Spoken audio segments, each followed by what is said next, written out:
आदि पुस्तक 8 पर्व। अनंतर परमेश्वर नोहंकु और तांको सहित जहाजस्थ पशु आदि समस्त प्राणी को स्मरण करी पृथ्वी रे वायु बुहाइले, तहु जल थमिला।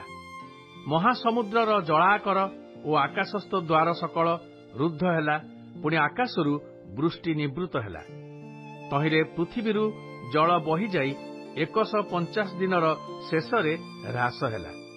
एति उत्तरु सप्तम मासर 17 दिनरे आरारात पर्वत उपरे जहाज लागी रहिला।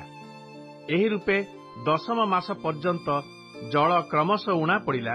सेही दशम मासर प्रथम दिनरे पर्वतगणर श्रृंग देखागला।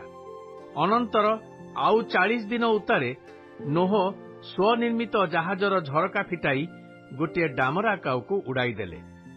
तहिरे पृथ्वीर जल शुष्क हेबा पर्यंत से एणे तेणे गतायात कला। पुनश्च नोह भूमि रे जलर ह्रास बुझिबा पई गोटे काप्ता उड़ाई देले। सेतेबेले पृथ्वी जलाच्छादित थिबारु काप्ता आपणा पाद रखिबार स्थान न पाई जहाजरे तांको निकटकू नेउटी आसिला। तहु से हाथ बढ़ाई ताकू धरी जहाज भितरे आपणा निकटकू आनिले। आउ 7 दिन विलंब कला उतारे से सेही काप्ताकू पुनर्बार जहाजरू उड़ाई देले। तहिले काप्ता संध्या बेले तांको निकटकू फेरी आसिला। आउ देख ताहार चंचुरे जीत वृक्षर नवीन पल्लव थिला। एणु पृथ्वीर जल ह्रास होइअछि एहा नोह बुझिले। आउ 7 दिन विलंब करी से काप्ताकू पुनर्बार उड़ाई देले। मात्र से आउ थरे तांको निकटकू नेउटी आसिला नाही। नोहंको बयसर 601 वर्ष प्रथम मासर प्रथम दिनरे पृथ्वी पुरु जल शुष्क हैला।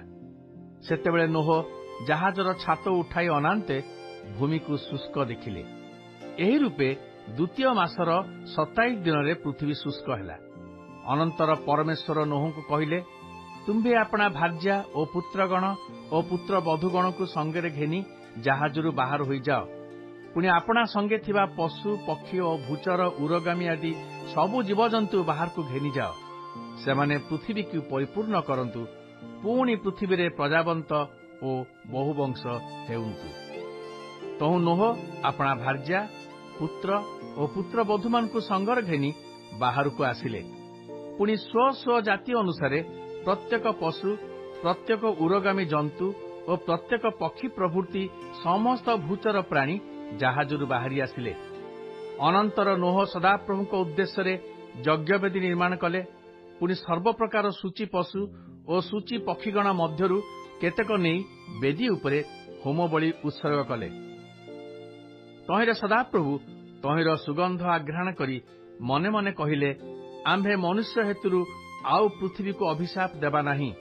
यद्यपि बाल्यकाल ठारू मनुष्यर मनर कल्पना मंद, तथापि आम्भे जेपरि करियछु सेपरि आउ थरे केभे सबु प्राणी की विनष्ट करिबा नाही।